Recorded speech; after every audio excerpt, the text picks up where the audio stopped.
کہ فلاں کام بھی تم کر سکتے ہو، فلاں کام بھی تم کر سکتے ہو، حالانکہ وہ سب اسلام کے خلاف ہے۔ اسلام تو یہ کہتا ہے کہ ساری دنیا کا خالق اور مالک ایک خدا ہے، اور اس کو ہم اللہ کہتے ہیں۔ اس کے سوا کوئی عزت دینے والا نہیں، ذلت دینے والا نہیں ہے۔ وہی زندگی کا، موت کا مالک ہے۔ اسی نے ہمیں دنیا میں پیدا کر کے بھیجا ہے، اور مرنے کے بعد اسی کے پاس ہمیں لوٹ کر کے جانا ہے۔ ہماری زندگی کا پورا حساب و کتاب ہمیں وہاں جا کر کے دینا ہے۔ اسی کی عبادت ہمیں کرنا ہے دنیا کے اندر۔ تو اپنے ایمان کی حفاظت کرنا بہت زیادہ ضروری ہے۔ سورہ کہف کے اندر اللہ پاک نے ایمان کو کس طریقے سے مضبوط کیا جاتا ہے، اپنے ایمان کو بچانے کا کیا طریقہ ہے، یہ سب اللہ تعالیٰ نے سورہ کہف کے اندر بتایا ہوا ہے۔ اور جب بندہ ہر ہفتہ سورہ کہف کو پڑھے گا، اس جمعہ کو بھی پڑھا، اگلی جمعہ کو بھی پڑھا، اگلی جمعہ کو بھی پڑھا، پڑھنے کی برکت سے اس کے دل کے اندر ایمان مضبوط ہوتا چلا جاتا ہے۔ اگر کوئی سورہ کہف کو اس کا معنی، مطلب، ٹرانسلیشن اور ایکسپلینیشن، ترجمہ اور تفسیر کے ساتھ سمجھ کر کے پڑھے گا، اس کا ایمان اور زیادہ مضبوط ہوتا چلا جائے گا۔ تو بہرحال اللہ کے نبی علیہ السلام نے ارشاد فرمایا، جمعہ کے دن جو بندہ سورہ کہف کی تلاوت کرتا ہے، اس کے لیے ایک جمعہ سے لے کر دوسری جمعہ تک نور پھیلا دیا جائے گا، جو اس کو قیامت والے دن ملے گا۔ اور ایک جمعہ سے لے کر دوسرے جمعہ تک کے سارے صغیرہ گناہ معاف ہو جائیں گے۔ اور اس دوران اس کی زندگی میں، وہ جو بندہ سورہ کہف کی تلاوت کر رہا ہے، اس کی زندگی میں اگر دجال کا فتنہ آ جائے تو وہ بندہ دجال کے فتنے سے بھی بچ جائے گا۔ تو جمعہ کے دن سورہ کہف کی تلاوت کرنا چاہیے۔ کب کرنا ہے؟ جمعہ کا دن کب سے شمار ہوتا ہے؟ میں نے بتایا، جمعرات کو شام میں مغرب کا وقت آئے گا، اس وقت سے لے کر جمعہ کے دن شام میں مغرب کا وقت آنے تک، یہ جو پورا 24 گھنٹے کا وقت ہے، کل جمعرات ہے، کل جمعرات کی مغرب آئی تھی، اس وقت سے لے کر آج جو مغرب کا وقت آئے گا، یہ پورا کا پورا 24 گھنٹے کا وقت، رات کا اور دن کا، یہ سب کیا کہلاتا ہے؟ جمعہ کا کہلاتا ہے۔ تو سورہ کہف کی تلاوت پوری رات میں، دن میں، جب چاہیں کر سکتے ہیں۔ لیکن افسوس کی بات یہ ہے کہ ہمارے مسلمان تیلگو پڑھنا جانتے ہیں، انگریزی پڑھنا جانتے ہیں، ہندی پڑھنا جانتے ہیں، دنیا بھر کی زبانیں ہمارے بچوں کو معلوم ہے۔ اگر معلوم نہیں ہے تو اللہ بچائے قرآن پڑھنا نہیں معلوم، قرآن شریف کی تلاوت کرنا ہمارے بچوں کو نہیں آتا۔ لاکھوں روپیہ خرچ کر کے، بلکہ کروڑوں روپیہ خرچ کر کے اپنے بچوں کو بڑی بڑی یونیورسٹیز میں پڑھاتے ہیں، کروڑوں روپیہ خرچ کر کے۔ فارن اگر بھیجتے ہیں تو کروڑوں لگ جاتے ہیں، اور ڈاکٹر کا کورس کرنا ہو تو یہیں آپ کے شہر میں بیٹھے بیٹھے 1-1 کروڑ روپیہ ڈاکٹر کورس میں لگ جاتا ہے۔ تو لوگ جو ہے، ڈاکٹر کورس آدمی کیوں کرتا ہے؟ ڈاکٹر کا کورس آدمی، مثال بتا رہا ہوں، کیوں کرتا ہے؟ اس کے ذریعے وہ لوگوں کی جان بچائے گا، علاج کرے گا، اور اپنا پیٹ بھی پالے گا، اپنی روزی روٹی کا مسئلہ بھی حل کرے گا۔ تو یہ کب تک کے لیے کام آئے گا؟ موت تک کے لیے کام آئے گا۔ موت تک کے لیے کام آنے والی جو چیز ہے اس کے لیے آدمی کروڑوں روپیہ خرچ کر رہا ہے. جو چیز اس کو دنیا میں بھی کام آنے والی ہے, موت کے بعد بھی کام آنے والی ہے, اس کے لیے آدمی 10 روپیہ بھی خرچ نہیں کرتا. معمولی سی کتاب ہے 10 روپے کی, نورانی قاعدہ یا یسرنا القرآن, جس سے بچے کو الف با پڑھایا جاتا ہے, عربک پڑھایا جاتا ہے, لیکن آدمی اپنے بچوں کو قرآن پڑھانے کی طرف توجہ نہیں دیتا ہے. پتہ نہیں یہ لوگ کیسے اللہ کو جواب دیں گے. کتنی مرتبہ سنتے رہتے ہیں کہ قرآن پڑھنا سیکھو, خود بھی سیکھو, جتنا ہو سکے سیکھو. اگرچہ آپ کی عمر 60 سال ہو گئی, 70 سال ہو گئی, لیکن سیکھو. موت تک کم از کم الف سے لے کر یا تک یہ جو حروف ہیں 29 حروف, اتنے حروف کو کم از کم سیکھ لو, لیکن سیکھو تو صحیح. دل میں ارادہ نہیں ہے, دل میں ارادہ ہے ہی نہیں ہے. اگر ارادہ ہے تو سیکھو, شروع کرو. کس نے کہا کہ آپ کو حافظ قرآن بننا فرض ہے, یا جس طرح حافظ قرآن یا قاری قرآن شریف کو پڑھتا ہے اس طرح پڑھنا ایک دم فرض ہے؟ نہیں. جتنا آپ سے ہو سکے سیکھو. کچھ حروف کو صحیح طریقے سے ادا کرنا آ جائے. الف کیا ہے, با کیا ہے, سین کیا ہے, صاد کیا ہے, زال کیا ہے, زا کیا ہے. ایک ایک حرف کے اندر, ایک حرف اور دوسرے حرف کے درمیان فرق ہے. اگر کوئی آدمی انگریزی میں بولتا ہے بیٹ, بیٹ کا مطلب کھیلنے والا, اگر بی کی جگہ سی لگا دیں گے کیٹ, کیٹ کا مطلب ہے بلی, تو دیکھیے ایک حرف اگر بدل گیا تو معنی بدل گیا. تو اسی طرح عربی زبان کے اندر بھی ایک حرف اگر بدل گیا تو معنی بدل جاتا ہے. ساری زندگی نماز پڑھتے آ رہے ہیں, لیکن اس کی سورہ فاتحہ صحیح نہیں ہے, اتحیات صحیح نہیں ہے, درود شریف صحیح نہیں ہے, معنی غلط ہو رہا ہے. کیوں؟ کیونکہ جو وہ پڑھتا ہے قرآن وہ صحیح سے نہیں پڑھ رہا. اس لیے قرآن شریف کو سیکھیں, اپنے بچوں کو پڑھائیں, مکتب میں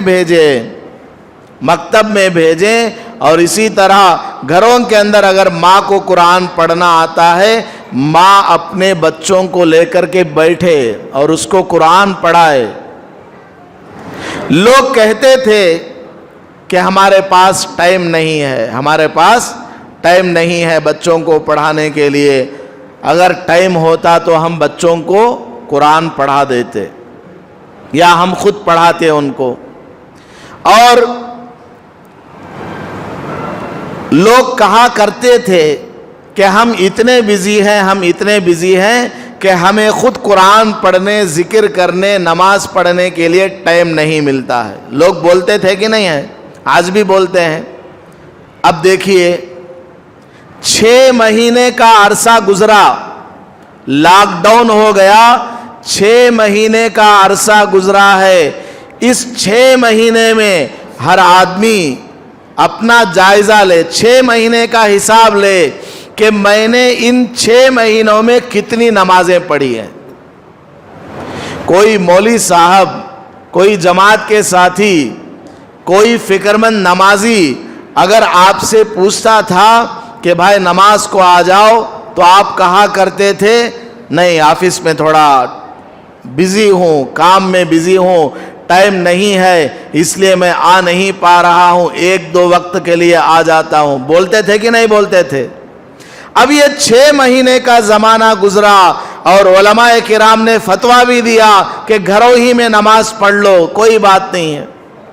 لیکن گھروں میں کیا آپ لوگوں نے نماز پڑھی ہے؟ حساب لگائیں, کونے میں بیٹھ جائیں مسجد میں وضو کر کے قبلے کی طرف منہ کر کے, حساب لگائیں کہ میں نے ان 6 مہینوں میں کتنی نمازیں پڑھی ہیں. میں اگر چاہتا ان 6 مہینوں میں مجھے جتنا نماز پڑھنا نہیں آتا وہ سیکھ سکتا تھا، گھر میں بیٹھے بیٹھے آن لائن سیکھ سکتا تھا، یا گھر میں جس کو آتا ہے اس سے معلوم کر کے سیکھ سکتا تھا، یا جس کو نماز پڑھنا آتی ہے اس کو اپنے گھر بلا لیتا اور اس کے ذریعے سیکھ لیتا تھا۔ آدمی سوچے، اپنا حساب لگائے، اللہ تعالیٰ دیکھ رہا ہے، اللہ تعالیٰ نے دیکھ لیا ہے کہ یہ پہلے بہانہ کرتا تھا کہ میرے پاس ٹائم نہیں ہے، وقت نہیں ہے، ورنہ میں نماز بھی پڑھتا، ورنہ میں قرآن بھی پڑھنا سیکھ لیتا۔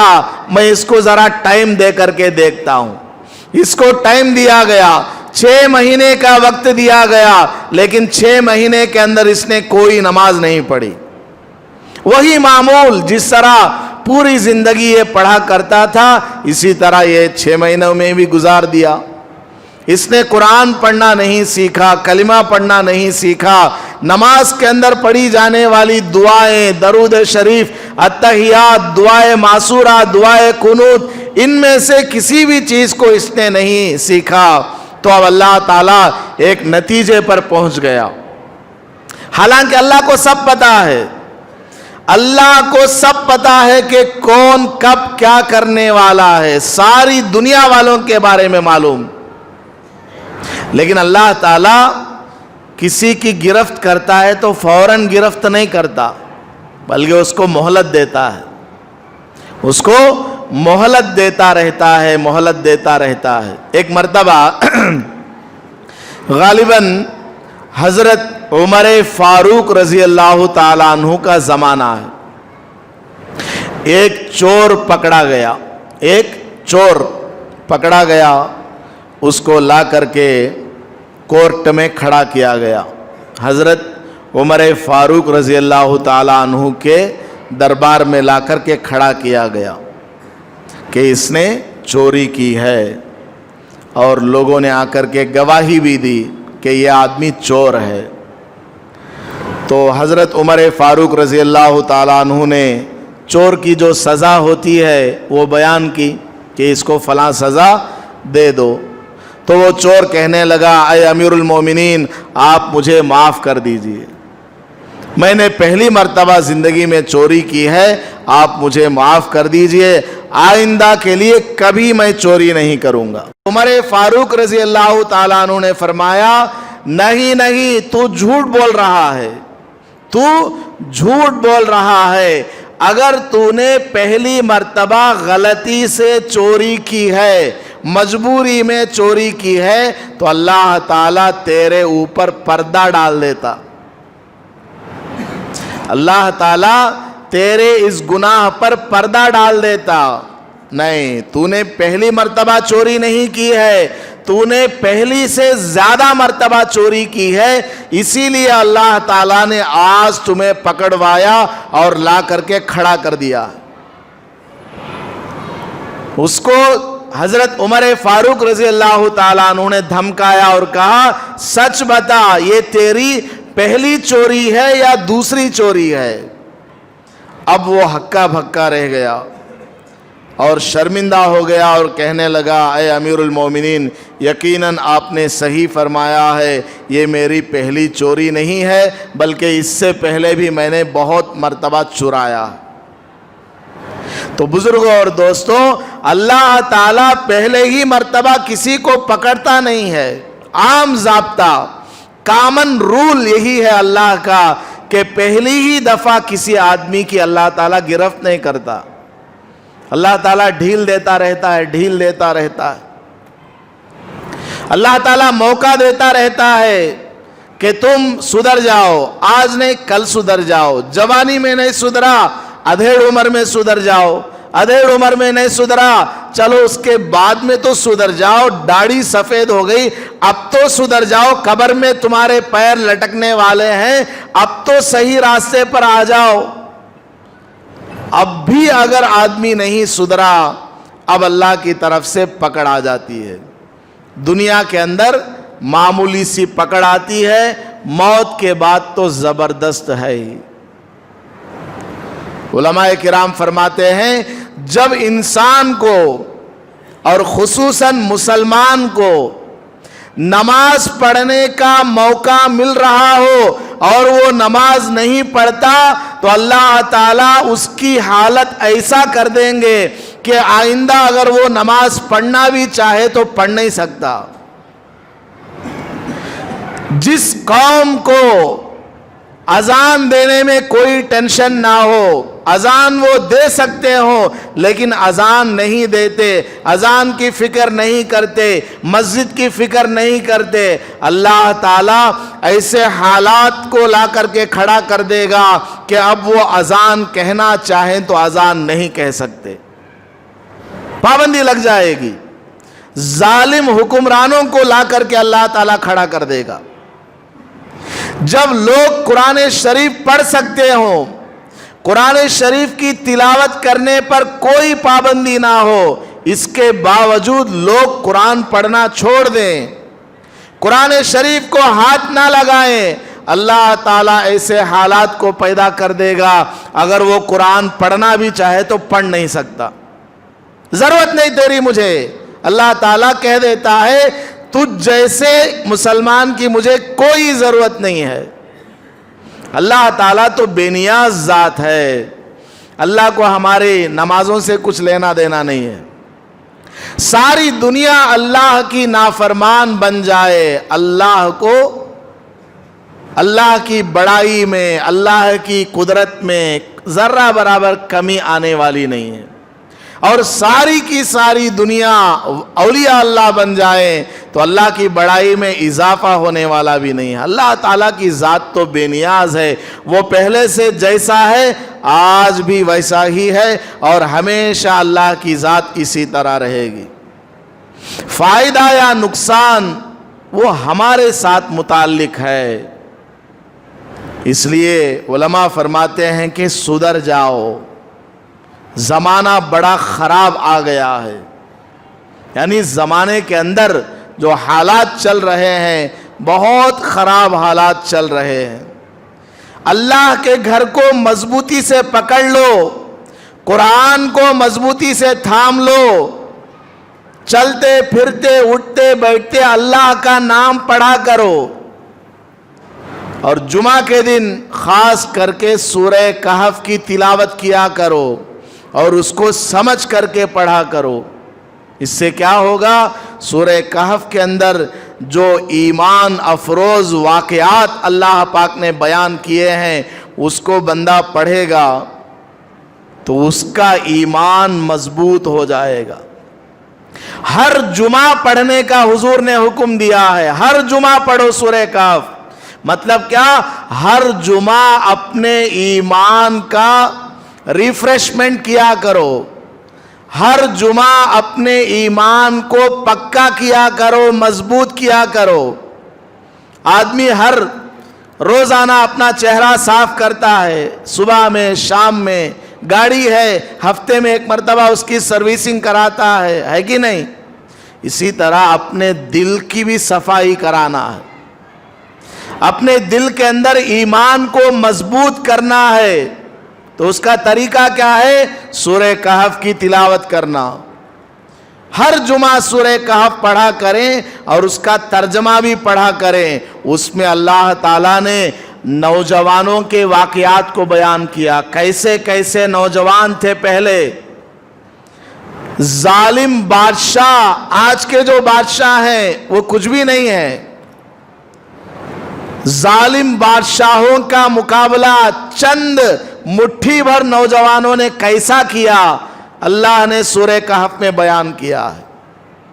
ان واقعات کو پڑھیں گے، ایک نہیں کئی واقعات اللہ تعالیٰ نے سورہ کہف کے اندر بیان کیا ہے۔ قرآن کا عربک ٹیکسٹ بھی پڑھیں گے، ساتھ میں ترجمہ بھی پڑھیں گے تو اس کا ایمان پختہ ہوتا چلا جائے گا، مضبوط ہوتا چلا جائے گا۔ اور جب ہر ہفتہ اس طرح اس کا ایمان اللہ سے ہونے کا یقین مضبوط ہوتا چلا جائے گا تو سامنے جو حالات نظر آ رہے ہیں کہ فلاں اسٹیٹ میں بھی ہمارے خلاف فیصلہ ہوا، فلاں علاقے میں بھی ہمارے خلاف حالات ہیں، آپ لوگ اشارے سے بات سمجھ لیجئے، ہر بات کہنے والی نہیں ہوتی ہے۔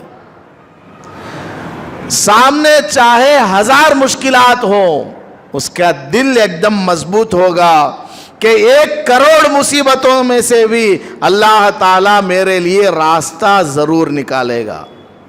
ایمان ہمارا مضبوط ہوتا چلا جائے گا۔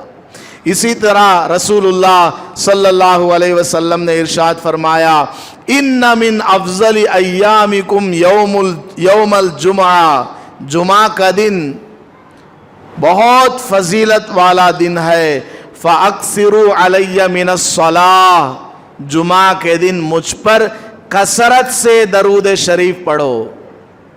کثرت سے، کثرت کا مطلب کیا؟ چلتے پھرتے اٹھتے بیٹھتے زبان خالی ہے درود پڑھنا، زبان اگر خالی ہے درود پڑھنا ہے، بلکہ دل کے اندر تصور کرتے ہوئے درود پاک کو پڑھنا ہے۔ من صلی علی واحدۃ صلی اللہ بہا عشرہ، جو بندہ 1 مرتبہ درود پاک پڑھتا ہے، درود کا مطلب کیا؟ اے اللہ ہمارے آقا امام الانبیاء محمود کبریاء احمد مجتبی محمد مصطفیٰ صلی اللہ علیہ وسلم کے اوپر اے اللہ خاص رحمت نازل فرما، سلامتی نازل فرما، یہ ہے درود کا مطلب۔ تو جو بندہ 1 مرتبہ حضور کے لیے رحمت کی دعا کرتا ہے، اللہ تعالیٰ اس بندے کے اوپر 10 رحمتیں نازل کرتا ہے۔ کتنی رحمتیں؟ 10 رحمتیں نازل کرتا ہے۔ اب علماء فرماتے ہیں اگر کوئی آدمی روزانہ چلتے پھرتے اٹھتے بیٹھتے درود شریف ہی کا معمول بنا لے، جب بھی یاد آئے درود پڑھے، 10 مرتبہ رحمتیں نازل ہو گئیں۔ پھر 1 گھنٹے کے بعد یاد آیا، پھر درود شریف پڑھا اور 10 رحمتیں نازل ہو گئیں۔ اس طرح دن بھر میں کئی ہزار رحمتیں اس بندے کے اوپر نازل ہوں گی۔ اب بتاؤ، جو بندہ ایسا ہو کہ اس کے اوپر دن بھر میں کئی ہزار مرتبہ اللہ کی رحمتیں نازل ہوتی ہیں، کیا وہ بندہ بے چین ہو سکتا ہے؟ کیا وہ بندہ، اس کا سکون کوئی چھین سکتا ہے کیا؟ نہیں۔ جتنا بھی ٹینشن ہوگا وہ بندہ بالکل مطمئن ہوگا، سکون اس کو ملے گا، کیونکہ درود پاک پڑھ کر کے، درود شریف پڑھ کر کے وہ اپنے اوپر اللہ کی رحمت کی بارش کو برسا رہا ہے۔ بار بار بارش ہو رہی ہے، صبح میں اللہ کی رحمت برس رہی ہے، ناشتے کے بعد کاروبار میں جا رہا ہے، درود پڑھتے ہوئے جا رہا ہے، پھر اس کے اوپر اللہ کی رحمت برس رہی ہے، اور دکان میں بیٹھے بیٹھے ڈیوٹی کرتے کرتے گاڑی چلاتے چلاتے وہ درود شریف پڑھ رہا ہے، کتنی اس کے اوپر اللہ کی رحمتیں نازل ہوں گی۔ تو جو بندہ اللہ کی رحمتوں میں گھرا ہوا ہوگا، چاروں طرف سے اللہ کی رحمت کی بارش ہو رہی ہوگی، وہ بندہ کس طرح کسی مصیبت میں گرفتار ہو سکتا ہے؟